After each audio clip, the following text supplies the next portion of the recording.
I'm David. I'm Julie. So now we're going to do the review of Azul. If you haven't had a chance yet, please check out the playthrough and the how to play video.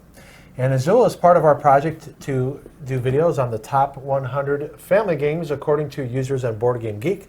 Behind us is a sample of the top 20.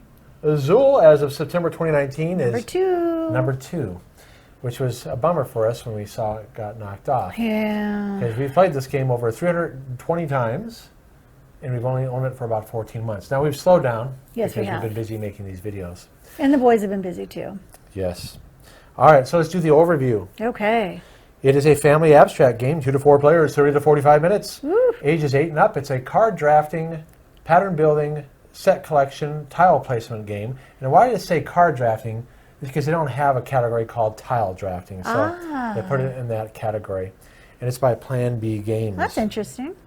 So the way this works is Julie comes up with her list of 5 reasons, positive, negative, neutral, and I do the same. David comes up with his. We enter them in, and now we share them sometimes for the first time with each other. All right. So you guys Julie, ready? Here you go. Here's Okay. Julie's 5 reasons. The tiles are beautiful. If you haven't played this game yet, you just need to just see the tiles. They're just so they're pretty. Nice. I think they're kind of a ceramic. They just feel good in your hands. They're great. I think it's a fun abstract game, and I'm not big on abstract games, Yeah. but this one I really do enjoy. Very easy to play. The reason why I think you enjoy it is because unlike other abstract games where it's pure strategy like chess or other games, there's a certain amount of luck in this. Yeah. Because what you draw Right. and what players might leave behind for you, True. it has a little bit more flexibility Yeah. for just a certain amount of luck that whereas if you're playing a pure strategy game, it would be difficult for you to compete in. That's a good point, right? I think it's easy to play. It's very fast. Like we've played it, like David said, over 300 sometimes. So it is so fast for us to play, which I love because I don't like long games. So this is even with 4 players, we can knock this out in like 12 minutes. The one thing that is a plus and minus is that you can mess with your opponent, and I have been just as guilty of messing with David and the boys as much as they have with me. And I have to admit, it's not as much fun being the messed up one as opposed to the messy one. So when you watched the playthrough, I was pretty mean to Julie, and he was horrible. And if it wasn't for this recording, she would have called me a colorful metaphor, Many colorful metaphors. as Spock would say in Star Trek. Many colorful ones. All right, but that's the way it goes. The reason why we did that is because I've mentioned in the playthrough, there's people that don't think there's a lot of strategy to this game. But yes, and you're not allowed to say that word anymore because you've said it a whole bunch during the playthrough. Yeah, but this is the review, and they might not watch the playthrough. All right, so. Yes, they will because we're funny and we'll make them laugh. So here are my 5 reasons. All right, I also love the components. I don't think this game would be as tactically interesting if there were cardboard. Oh, no way. I mean, we'd play it, but God, the tiles is just fun to hold and pull out of the bag. And they sound good when sound. Yeah, I don't think it would be as successful if it was just regular cardboard tiles. No. So it's satisfying for experienced and beginning gamers. So this is one of the few games where, this is why it's great for a family game. You could have someone who loves to play Axis and Allies or Magic the Gathering, more complicated games, even Advanced Squad Leader. Even though I don't like playing it anymore, but I used to play it. I enjoy this game, and I could play this with people who are new to gaming. This is a great gateway game. It can be a little complex in terms of the scoring. Yeah.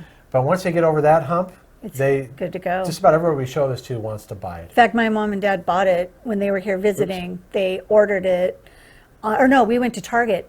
And my mom bought it right here. She didn't even want to order it from Amazon. No, she wanted it right there to be able to take home back to Tucson with my dad. Right. And there was no game store nearby for her to buy it. Otherwise, we would have done that. Yeah. So it's quick to play. Definitely. Now, mathematics connection. So this is a game that I would definitely use when I used to be a teacher of gifted students and did pull out. I would have had this sitting out for kids. That's one strategy I teach gifted methods to teachers here in Vegas. I used to do it in Tucson. And one of the strategies is that you have a game out on the table for kids who have trouble getting to your class on time because they forget while they're in their regular classroom, they forget, oh, it's time to go to gate. Okay? So I would have this game out on the table Right. if I was still teaching pull-out gate. And I would still do it to teach mathematics. And when I was a classroom teacher of elementary, I would have this as a center. And I would have to teach the class how to do it, teach the total class. But then I could use this as something that kids could rotate through, and definitely for a game club. So I would definitely, you could connect it with set collection, and then the mathematics of doing the addition and subtraction and looking at the rows and the columns definitely helps out with thinking. So No, I agree. definitely an authentic educational game. Yeah. Beats Never thought of it that way. Beats but- flashcards any day. I would gosh, never yeah. give. I mean, you allow kids to use flashcards if they want, but I'd rather have them learn their math in an authentic way. Yeah. So again, that's a neutral as the actions. Scoring can be challenging for some, just because some people have a hard time understanding that. Oh, I'm putting 3 here, and then I'm sliding it over. I'll actually go to the other side. Yeah. And then when it touches, it could take a game or two before people start figuring out where it becomes second nature. It took me a couple times. Yeah, and you don't have to keep on reminding them how to do it. So that's not a minus. It's just something you got to keep in mind when you teach it. Now, I can say that when you guys see how we rated this, according to Board Game Geek, 1 to 10, this is the one game that I know for a fact we have both made 10s. I just know it.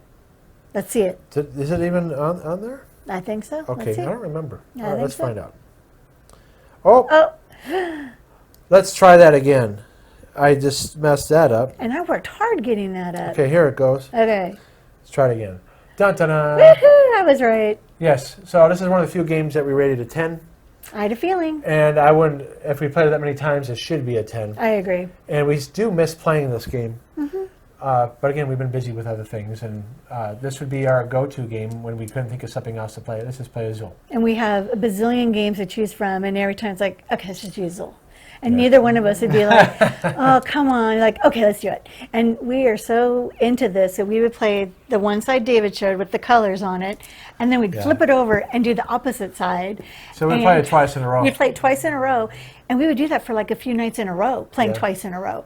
So, Yeah. yeah we kind of like this game.